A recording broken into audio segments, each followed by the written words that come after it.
Avant, je dessinais pour me changer les idées. Maintenant, j'ai aucune idée de quoi dessiner. Salut, moi c'est Simi, Symi, et comme toujours, je fais de mon mieux. Ou du moins, j'essaie de faire de mon mieux. Bienvenue dans ce premier épisode de la série dont je n'ai pas encore trouvé le nom au moment où j'enregistre, mais la série dans laquelle je vous parlerai de ma pratique artistique.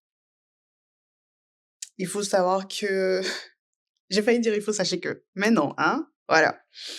Il faut savoir que ma pratique artistique, ça date de depuis 2016, je crois, et de 2016 jusqu'à aujourd'hui, l'art est devenu une grande partie de ma personnalité.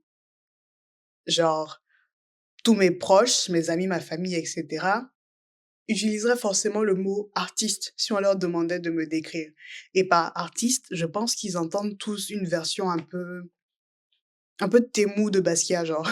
C'est la vision généraliste que tout le monde a de l'artiste, anticonformiste, qui a toujours des idées, qui sortent de l'ordinaire, qui s'habille d'une manière particulière. Bref, la personne la personnalité spéciale, voilà, on va dire ça comme ça. Je pense que c'est comme ça que la plupart de mes proches me voient. Sauf que la vérité, c'est que ça fait quelque temps déjà que moi, je me sens plus très artiste. Parce que la plupart du temps, surtout ces temps-ci, je me force presque à pratiquer.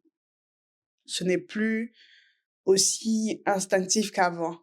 Avant, j'oubliais même de manger parce que j'étais en train de dessiner ou de peindre. Là où maintenant, c'est presque une corvée. Je dois m'obliger à me lever pour dessiner ou peindre. Bien sûr, après les 10 premières minutes de dessin ou de peinture, je commence à kiffer le truc, je commence à être bien. Mais le chemin pour me lever et arriver devant ma feuille de papier ou devant ma toile, c'est devenu très difficile et ça devient de plus en plus difficile. Et il y a quelques jours, je regardais des vidéos sur YouTube d'un certain David Cho. C'est un, il fait beaucoup de choses, hein. On va dire que c'est un artiste en grande partie et qui est assez excentrique, on va dire ça gentiment, une personnalité assez rayonnante, voilà. Et il disait: «The reason why your art sucks is because you hold back». Excusez my English, yeah. Mais en résumé, c'est la raison pour laquelle ton art est merdique, excusez-moi le mot aussi, c'est parce que tu te retiens, c'est parce que tu as peur. Et puis je me suis rendu compte que c'était clairement ça, en fait. Puis je me suis dit: «Mais pourquoi j'ai peur, en fait? Sur la toile que j'ai achetée avec mon argent, j'ai peur de faire des choses? Dinguerie!»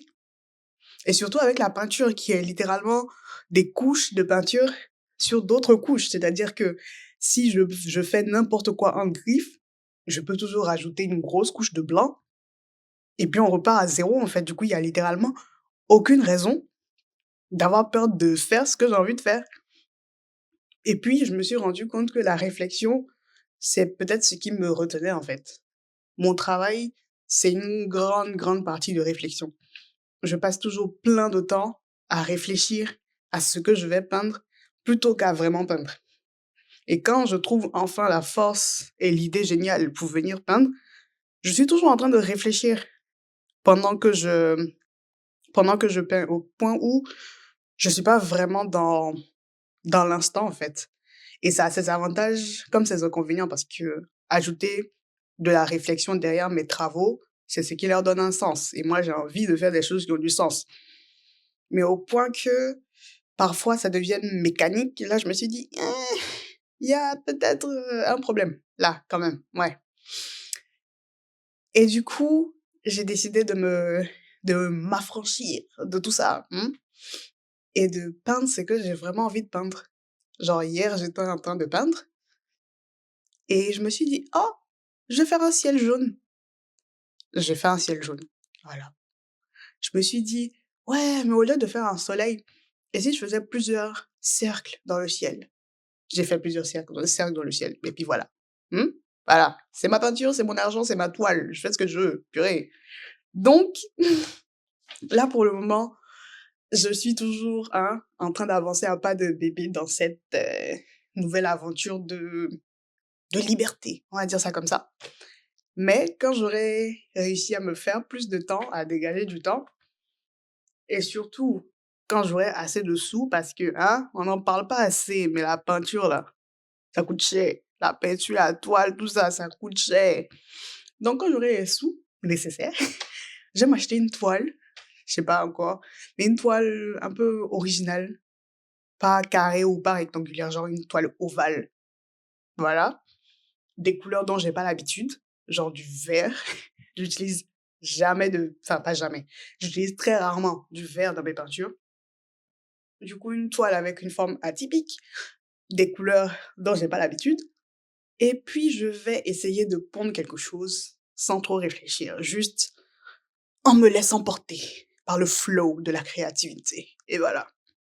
Et on verra ce que ça donne. Je garantis pas du tout vraiment que ça va donner quelque chose de beau et esthétique, mais c'est tout le point. Arrêter de chercher le beau et l'esthétique pour juste me laisser aller faire ce que j'ai envie. Je vous dirai ce que ça a donné et on se dit à la prochaine fois. Ouais, la suite au prochain numéro et d'ici là, prends soin de toi, bois beaucoup d'eau. Salut!